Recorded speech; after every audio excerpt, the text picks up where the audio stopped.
Llevo más de 40 días utilizando el iPhone 14 Pro Max como mi teléfono principal y tengo mucho que contarles de mi experiencia del mejor iPhone. Para estas instancias ya saben todos los specs de la pantalla con más brillo, nuevo procesador A16, nueva cámara de 48 megapíxeles, incluso sensores más grandes, y ya saben todo lo nuevo también del Dynamic Island. Ya hablé mucho de la pantalla siempre prendida, pero ya después de utilizarlo más de un mes en vida real, después de usarlo tanto tiempo, ¿valen la pena estas funciones nuevas y cuál ha sido mi experiencia con el iPhone 14 Pro? Ahora, vamos a empezar con la Dynamic Island. Honestamente, a pesar de que sí es muy útil y se siente fresco el teléfono, creo que estuvo sobrehypeada. Me encantan las animaciones, está increíblemente fluido y la interacción de software y hardware es algo mágico que solo Apple puede lograr. Pero después de un mes de verlo y utilizarlo todos los días, se te pasa la novedad. Y aunque esté muy cool tenerlo, absolutamente no es necesario. Y no hay tanto todavía que puede hacer la isla. Es padre ver las animaciones de los AirPods cuando se conectan, es padre ver cuando tienes batería baja o te mandan algo en AirDrop. Cuando por ejemplo te marca alguien, ya no se interrumpe toda la pantalla, simplemente puedes contestar la llamada, estar hablando y seguir navegando Twitter o cualquier otra aplicación. Me encanta que ya no estorba, pero sí siento que en muchas instancias me deja deseando más, especialmente notificaciones normales que no entiendo por qué no son parte de la isla dinámica. Cuando me llega un WhatsApp,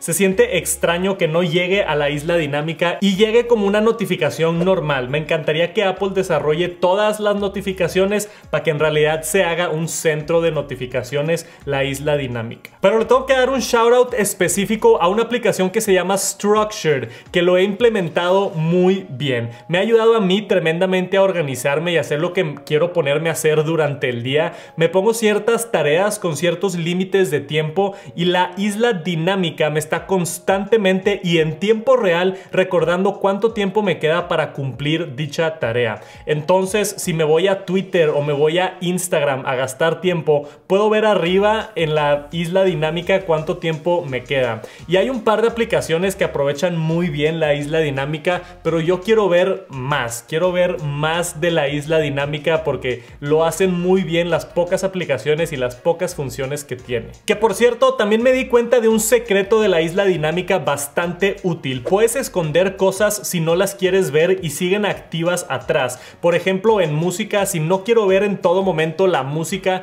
puedo deslizar el dedo hacia la izquierda en la isla dinámica y desaparece. La música sigue tocando en el fondo, nada más no la está mostrando en la isla. Y si quiero que regrese, deslizo hacia la derecha y aparece otra vez. Y esto funciona también si tienes dos aplicaciones corriendo al mismo tiempo en la isla dinámica. Hasta puedes rotar entre estas aplicaciones deslizando en la isla también, para mostrar solamente una, para mostrar solamente la otra, para mostrar las dos al mismo tiempo o para no mostrar nada. La isla dinámica se me hace una excelente idea, muy bien diseñada, y lo que funciona muy bien, pero sufre del síndrome de Early Adopter. Todavía falta, siento que falta más, falta que desarrolladores se sumen y metan en sus aplicaciones funciones con la isla dinámica, y falta que Apple meta el sistema de notificaciones más robusto dentro de la experiencia de la isla. Espero suceda durante el año. Después quiero hablar de la pantalla siempre prendida. ¿Qué tanta diferencia hace en realidad? Estuve monitoreando mi batería usando la pantalla siempre prendida y no usando la pantalla siempre prendida,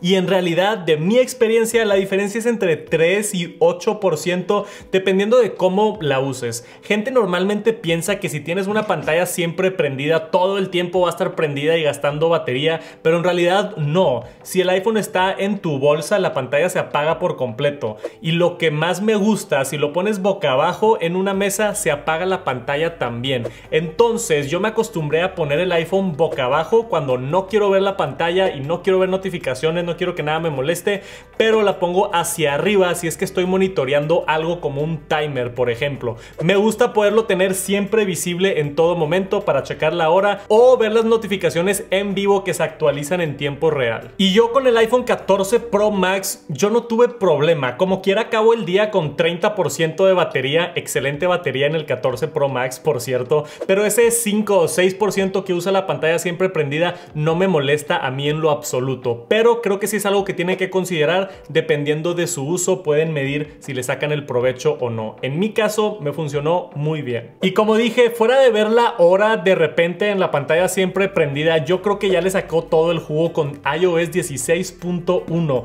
con las notificaciones en vivo. Estas notificaciones se actualizan en tiempo real, aun si está en modo de pantalla siempre prendida. Entonces puedes ver en tiempo real cómo va tu equipo de soccer favorito, pero pues obvio te da más información si le picas y prendes la pantalla. Pero está increíble poder seguir deportes, poder rastrear diferentes tareas o simplemente estar viendo un temporizador.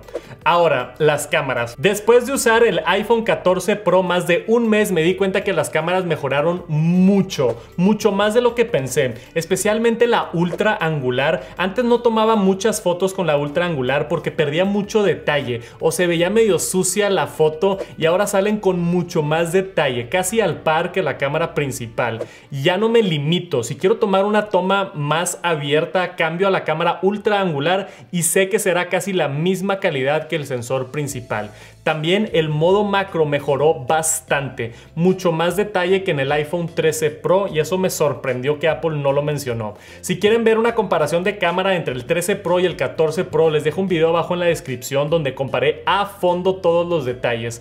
Pero en serio, ya en día a día tomando fotos en todo tipo de condiciones, muy impresionado con la cámara del iPhone. Nada más vean estas increíbles fotos que tomé cuando estuve ahorita en Estocolmo. Fotos de noche siento que están mejor iluminadas y hasta las selfies están mejor. No solamente por tener autoenfoque, pero tiene mejor rango dinámico. Se ven mejor los colores y tiene más profundidad, donde en los iPhones anteriores las selfies a veces se veían medio grisosas. Y ahora, 48 megapíxeles en realidad no lo van a usar tanto a menos de que sean entusiastas de fotografía. Tienes que poner en modo RAW la cámara para que capture todos los 48 megapíxeles y tienes que saber editar fotos para sacarle el mejor provecho, pero tener esta herramienta en un iPhone es increíble, y si es que te gusta la fotografía vas a apreciar muchísimo tener la flexibilidad de 48 megapíxeles. Y video, también he quedado impresionado. Modo cine en 4K es todo lo que esperaba. Está asombroso lo que puedes grabar. Aquí hay un ejemplo para que escuchen los micrófonos también. Esto es yo en modo cine 4K. Esto es una prueba del modo cine en el iPhone. Ahora se puede 4K, que se ve increíble, tienes todos los píxeles y por supuesto por ser modo cine pone todo el fondo borroso, que en mi opinión ahora lo hace mucho mejor. ¿Qué opinan ustedes? ¿Cómo se ve este video en modo cine en el iPhone 14 Pro? Se ve increíble en mi opinión y se escucha muy bien también los micrófonos, y eso que estaban pasando carros justo al lado de nosotros. Pero díganme ustedes qué opinaron de ese videito. Después quiero hablar del modo de acción, que es divertido. Si vas a estar corriendo con el iPhone, sí ayuda muchísimo a estabilizar y se ve mucho mejor el video. Ya sabíamos que el iPhone toma buenas fotos y buenos videos, y ya sabíamos que el 14 iba a estar mejor que el 13, pero en serio es un cambio más grande de lo que esperaba, especialmente si están en un iPhone 10 o en un iPhone 11 y se cambian a un iPhone 14 Pro. No van a poder creer la calidad de fotos y videos que van a estar tomando con este sistema de cámara. He apreciado mucho la pantalla, que ahora sube a 2000 nits también, especialmente afuera con luz directo se ve muy bien el teléfono. Siento que en el iPhone 13 a veces tenía que echarle ganas y mover el teléfono para que el sol no le pegue directamente,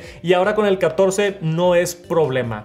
Mi experiencia con este teléfono ha sido excelente, y la diferencia con el 14 normal es que este sí siento que vale la pena. Este sí siento los cambios. Se siente como un iPhone nuevo, como un iPhone mejorado. Se siente como lo mejor que puede hacer Apple ahorita.